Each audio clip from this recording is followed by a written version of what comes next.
Hello and welcome to the total NCERT. तो students, आज हम लोग बात करने वाले हैं द लिविंग वर्ल्ड चैप्टर के बारे में। तो जैसे कि आपको पता है कि हम स्टार्टिंग में एक समरी जानते हैं, देन हम 30 मोस्ट इम्पॉर्टेंट क्वेश्चंस की तरफ मूव करते हैं। तो आज भी हम यही पैटर्न को फॉलो करेंगे। हम समरी इसलिए जानेंगे क्योंकि आपको एक लाइट ओवरव्यू हो जाए इस चैप्टर में दिया क्या गया है और क्या क्या चीज़ें इसमें इंक्लूडेड हैं, ताकि आपको एक ओवरव्यू मिल पाए। और साथ ही हम प्रैक्टिस करने के लिए 30 मोस्ट इम्पॉर्टेंट क्वेश्चंस भी देखेंगे। ठीक है, तो बिना किसी टाइम वेस्ट के हम लोग शुरू करते हैं। देखो, इस चैप्टर का नाम है द लिविंग वर्ल्ड। चैप्टर हमें लाइफ के डिफरेंट फॉर्म्स और उन्हें स्टडी करने का फ्रेमवर्क इंट्रोड्यूस करती है। देखो, लिविंग ऑर्गेनिज्म को उनके खास कैरेक्टरिस्टिक से डिफाइन किया जाता है।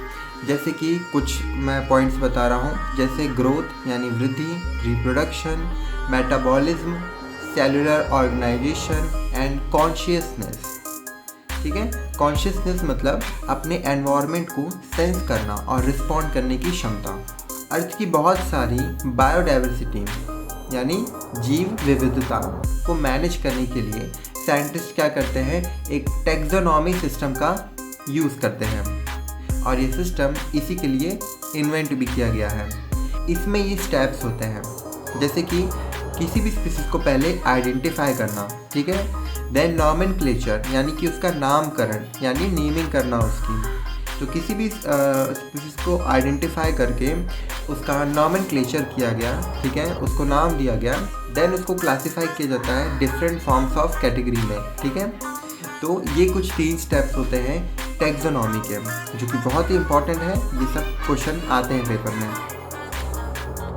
देन ऑर्गेनिज्म को साइंटिफिकली नेम करने का यूनिवर्सल सिस्टम कहलाता है बायनोमियल नोमेनक्लेचर, जिसे कैरोलस लिनियस ने इंट्रोड्यूस किया था।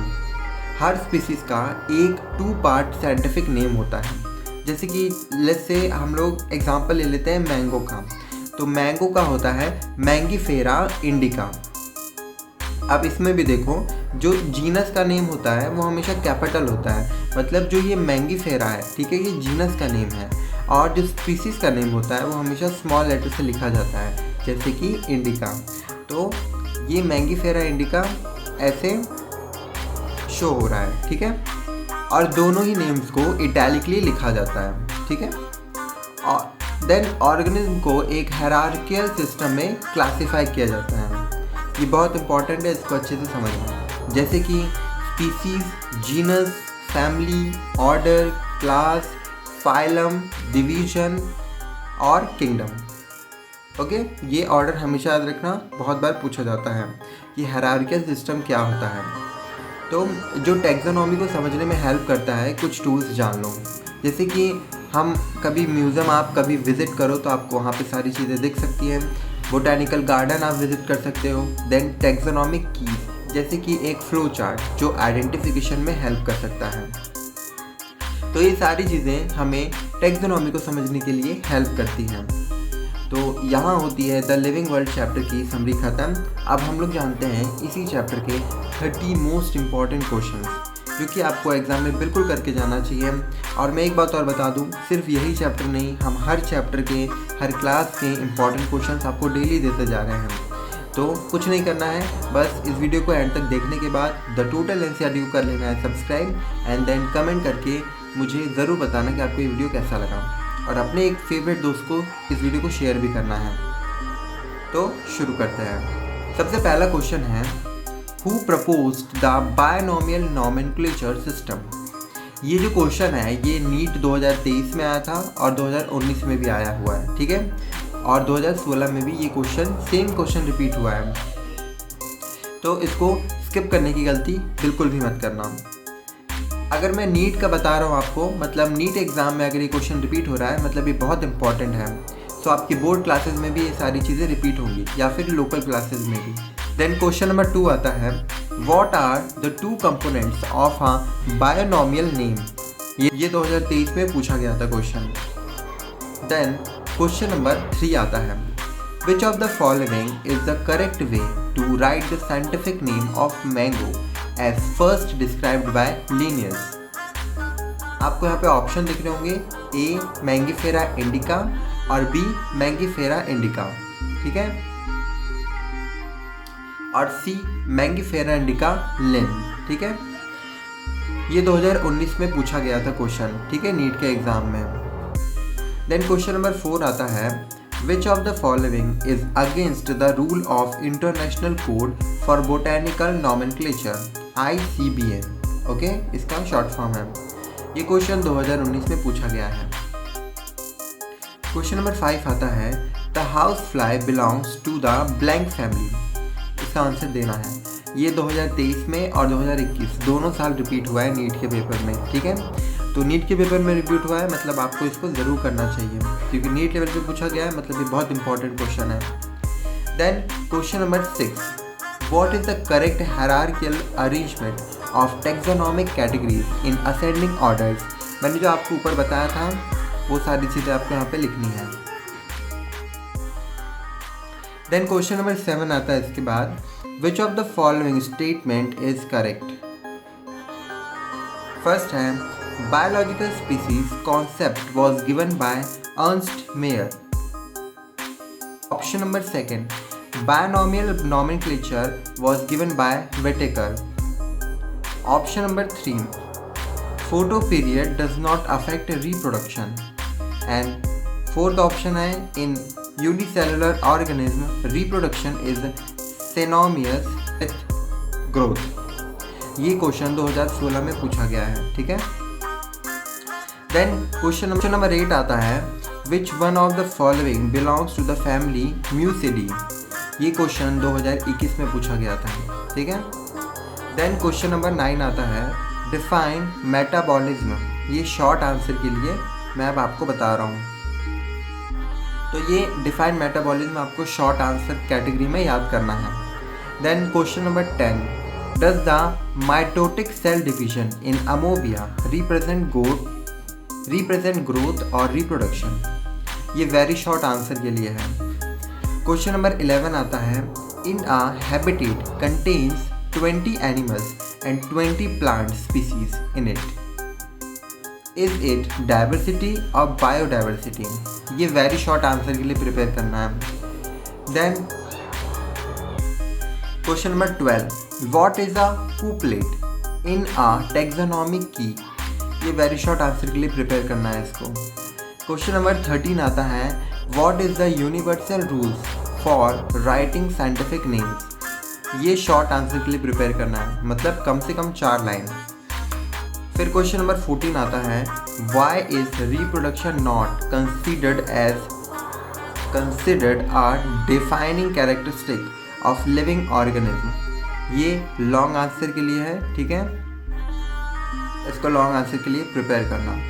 Then question number 15, what is the key defining characteristics of the living organism. ये भी लॉन्ग आंसर के लिए प्रिपेयर करना है। क्वेश्चन नंबर 16 आता है, differentiate between taxonomy and systematics. इस क्वेश्चन को शॉर्ट आंसर के लिए प्रिपेयर करना।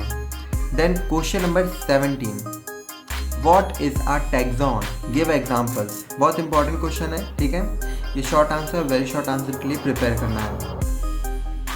Then question number 18, what is the lowest category in classification. इस क्वेश्चन को भी वेरी शॉर्ट आंसर के लिए प्रिपेयर करना है। Then question number 19, then list the 7 obligate categories of taxonomic hierarchy. ये शॉर्ट आंसर के लिए प्रिपेयर करना है आपको। क्वेश्चन नंबर 20 आता है, फिर differentiate between flora and fauna and vegetation. इसको भी शॉर्ट आंसर के लिए ही प्रिपेयर करना है। Then question number 21, what do you mean by endemic and exotic species, give examples. And इसको भी आपको शॉर्ट आंसर के लिए प्रिपेयर करना है। अब question number 22, what is the full form of ICZN। इसको भी वेरी शॉर्ट आंसर के लिए और शॉर्ट आंसर के लिए प्रिपेयर करना। देन क्वेश्चन नंबर 23 आता है, name the largest botanical garden in the world. ठीक है, इसको वेरी शॉर्ट आंसर के लिए प्रिपेयर करना है। देन क्वेश्चन नंबर 24 आता है इसके बाद, how is a monograph defined. ठीक है, मोनोग्राफ कैसे डिफाइन होता है। इसको वेरी शॉर्ट के लिए प्रिपेयर करना है। Then question number 25। अब इसके बाद हमारे सिर्फ 5 क्वेश्चन और बचे हैं। To explain the importance of museum and geological park as taxonomic aids, ये शॉर्ट आंसर के लिए प्रिपेयर करना है। Question number 26। How does the taxonomic key function, taxonomic key function कैसे करता है आपको बताना है, इसको आपको शॉर्ट आंसर के लिए प्रिपेयर करना है। Then question number 27। Name the number and kind of organism are not constant, इस स्टेटमेंट को एक्सप्लेन करना है, इसको शॉर्ट आंसर के लिए प्रिपेयर करना, ठीक है। लॉन्ग आंसर में ये ऐसे क्वेश्चन नहीं आएंगे। Then question number 28। Brinjal and potato belong to the same genus but different species. What separates them? आपको इन दोनों के बीच के सेपरेशन को बताना है, इसको भी शॉर्ट आंसर के लिए प्रिपेयर करो। फिर क्वेश्चन नंबर सेकंड लास्ट 29 आता है, वो है What is biodiversity and why is its conservation importance? जो बायोडाइवर्सिटी है वो होती क्या है और इसकी कंजर्वेशन क्यों इम्पॉर्टेंट है हमारे लिए, ठीक है।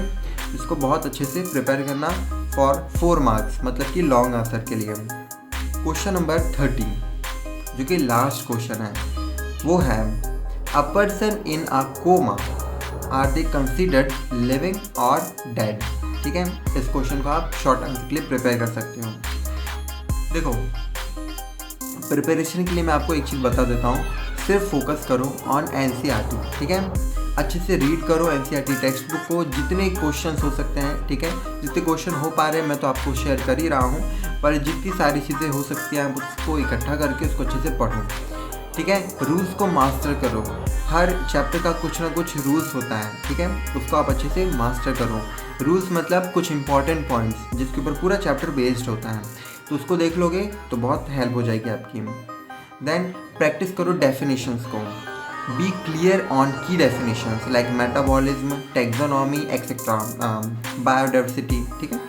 ये सारी चीज़ों पर अच्छे से आप प्रैक्टिस करो। अगर प्रैक्टिस करोगे तो वहाँ पे लिखने का आपको एक फ्लो मिलेगा, ठीक है। सो इसी के साथ हम मिलते हैं कल, तब तक के लिए द टोटल NCERT को सब्सक्राइब करना मत भूलना। और हम कल एक और चैप्टर के इंपॉर्टेंट क्वेश्चन देखेंगे, उसका नाम है बायोलॉजिकल क्लासिफिकेशन। तो कल का आप सभी वेट कीजिए, ठीक है। कल हम आपको ये वीडियो देंगे और साथ ही इस वीडियो को सब्सक्राइब करना और लाइक करना मत भूलना, ठीक है। हम मिलते हैं कल, स्टे ट्यून्ड।